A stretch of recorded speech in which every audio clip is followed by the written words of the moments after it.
What's up, guys? It's Sion, and I am back. And this is another Should You Play. This time we're going to be talking about Marvel Heroes. Now, you guys know with the Should I Plays, I use about 15 to 16 points and give you the lowdown based off of me playing from basically 0 to Hero, or in this case, it would be Hero, but 0 to Max level. So, the very first thing we're going to start off with is number one, the pricing plan. The pricing plan for this game is free to play. No pricing plan. Technically, you never truly have to pay for a single thing in this game, which is extremely good. It almost encourages you later on to say, you know what, this game has allowed me to play completely for free. I think I'm gonna give them some stuff. I think I'm gonna, pay for some cosmetics. I'm gonna pay for this new skin right here. This make my hero look a little bit different. I'm gonna pay for this character right here because the game is giving me so much worth. Now, other games can't say that, and other games don't do that. But truly, in this game, you really never have to pay for a single thing. They even allow you to test characters up until a certain level, to where you can say, okay, I want this to be my main character. If you don't want it to be your main character, you can stop and level up a different character. That's, you can't ask for anything better than that. So I give them props on that. Character creation. There's no real character creation. You just have about 50 plus characters that you can actually, take control of. Some characters have to be unlocked so you won't get everything off the bat. You can earn anything that you want to in the game over the course of time of actually playing the game. So just keep that in mind. You also have team ups, which the team ups can be there's about, I think, about 40. I think there's about 40 or 41 team ups right now, and they're kind of like pets, type of class, not pets, but types of just team up characters. Literally how the name says, like they could be various things, and they're the set. You can't like make your own team up or anything like that. They're just set, heroes that you can get, and there's plenty of them that you can choose from, and they have different roles. They could be a tank, they could be a healer, they could be DPS, they can even be crowd control. So that's pretty good. Number three, Cash Shop. Well, number two is character creation, but number three is Cash Shop. Cash Shop is pretty much not. There's no real thing as buying power in this game, which is pretty good. You can buy a character, which I suggest, because buying a character is supporting the company. So I suggest you buy a character if there's a character that you like, that you don't want to actually work towards earning, because you can earn anything that you want to in this game. They give so much free stuff in this game over the course of time that technically over a course of a year, if you never have to you never really have to spend for anything. They give you plenty of free things in this game as long as you stick around and actually play. Just keep that in mind. Now there's such things as stashes that you can open up and stuff like that for convenience. And every new character that you open up, pretty much if you buy them, they come with their own stash. So yeah.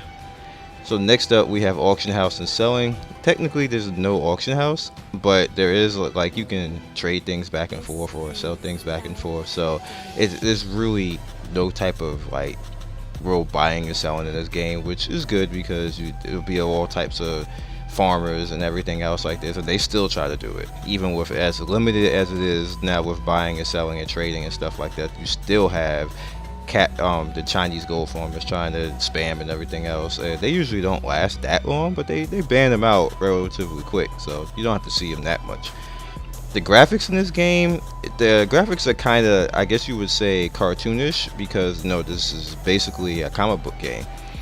And the comic book characters themselves have gone through various iterations, and now they're at pretty much at like real true 3D models. Just recently in the 2016 version, they have come up with the HD 3D models, and the overall look and feel of the backgrounds and everything else is like, it's not like high super graphic standards, but I give them a pass because of the format. It's a Diablo type format. They do pretty well, and the characters look pretty good, so give them a good passing grade on that.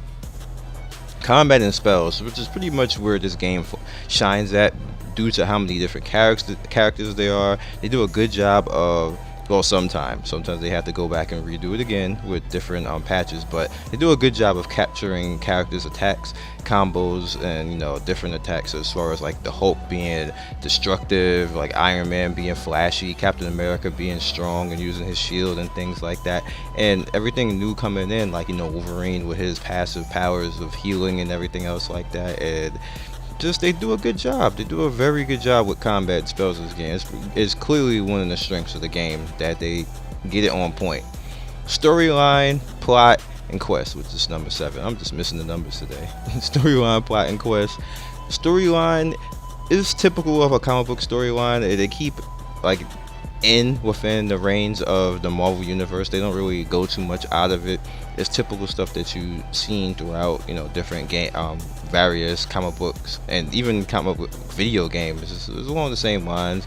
The new quests that come in are usually typical, and sometimes the quests they go along and coincide. And like if there's a new Marvel movie coming out, like they did the Avengers stuff plenty of times, like the Fantastic Four stuff they did, like Ghost Rider and Punisher and all that types of stuff. And now we're gonna have like the Luke Cage stuff probably coming up soon. Do a very good job of that, so definitely something that you can actually get having fun with. Now number 8 is classes. There's no real classes, but like I said, this is along the lines of Diablo, so you do have like a summoner, you do have like the normal DPS like the scrapper, maybe a tank, the range type of classes. So it's a typical ARPG type of classes that you would feel, but just in the comic book realm. So that's pretty much your classes. And then like I said, you have the tag team ups, which also go along with that same type of thing. So definitely something good. Now, alt on replay value. This game has tons because there's no such thing as really making alts, but you can level up a new character. And new characters are different comic book heroes, which are pretty good. Like there's a lot of them. You can have a lot of fun. Like I think out of all the characters, I think I have about 10 that I have never leveled, but about the 40 of them at least I have to max level right now. Not like all in-game geared and out, but I at least level them to max. It's not really all that hard to do that. EXP items do exist in game. You get them for free a lot of times, but you can also buy them to actually speed that up. It's kind of like really no pay to win when it comes to that, because your power is determined off your drops and your luckiness. You can also determine your drops a little bit by getting increased EXP. Increased drop items and stuff like that, but still it's just pretty much all about RNG at that point. Dungeons are pretty much comic book based, and you get a lot of them that are themed. Like you can get like the Xavier Mansion and stuff like that, like past, present, future type of stuff. You get a lot of things that are raid bosses and just increased fun, like pretty much weekly missions. You can get weekly types of zones that change up, like with holiday stuff, maybe zone invasions and things like that. So they do a good job with dungeons and giving you a nice feel of comic book feel and keeping things fresh for you. Some stuff, like majority of the dungeons aren't even really the same. Like they're the same type of background, but they change up the map a little bit, so you have a different way of going through the map, which is okay. It makes you not feel that boring. You have the danger room that can change into anything, so there's a lot of creative stuff that you can do there, which is pretty awesome. So trade skills are very, I guess you could say, straightforward. You pretty much have a trade master, or different types of comic book characters. In case like Forge, stuff like that from the comic books, so like the X-Men, he's gonna pretty much have you level up things and have a little bit of fun with it, with the trading stuff and being able to make different costumes and different upgrades and things like that. It works out pretty good overall, and it makes trade skills not really hard to deal with. They even made it a little bit better with you being able to streamline it a little bit more, things not being all over the place. You can stack items now. It used to always be like that. It used to be really annoying, but now it's really truly easy. So trade skills is not something that you have to think about too hard. PvP, which is number 12. PvP in the game is kind of like a side note right now. It's still currently, I think, in beta.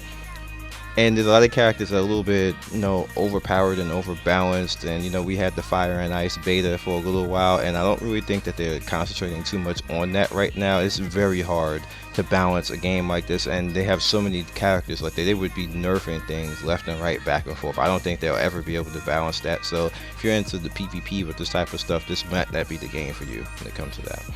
Now, guilds, you can have groups and stuff like that. But I don't really see, I guess, a point for guilds in this game. It doesn't really do much. It's just kind of like a way that you can hang out and get people together to do raids and stuff like that. But like I said, I don't really see much use for guilds right now. Now, raids are pretty fun actually. You have raid mechanics, you have different things like you need to get out of CC or be immune to CC and different stuff like that.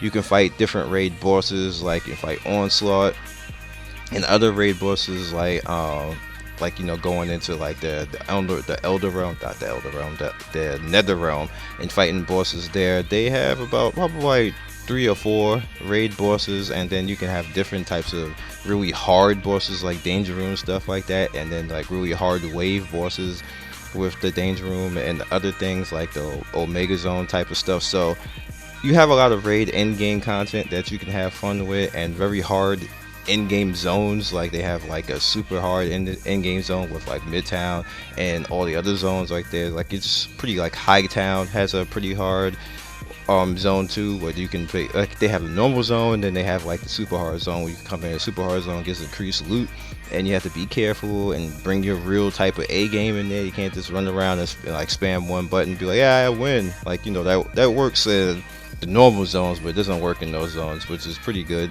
You even have like the a gate, which is pretty much, I'm forgetting the name of the gate, but you have a gate there which allows you to actually get into these zones, and you have to pass through that gate and do that particular little instance within a certain amount of time, and it's relatively cool.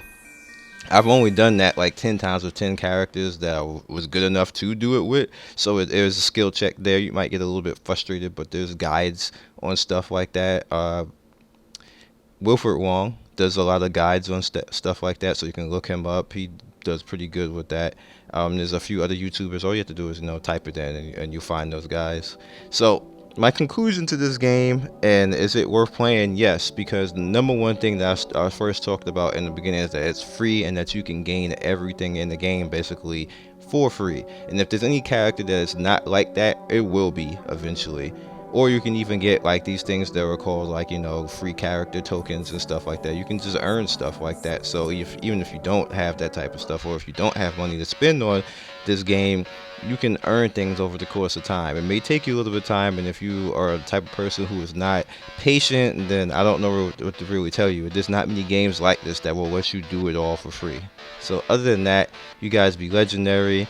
I give it a score. As far as should you play, I give it 2.7. I can't give it a perfect, because, you know, there's things out there that look graphically better, and as far as like, I think they should do a little bit more with PvP, work that out, not let it just be like sitting there.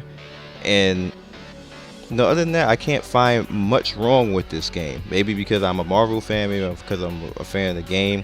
It could be a little bit biased, but I can't find much wrong with it. I really can't. Like it does exactly what it says it does, and it allows you to do it freely, and that's all you can ask at that point. So you guys be legendary. Peace.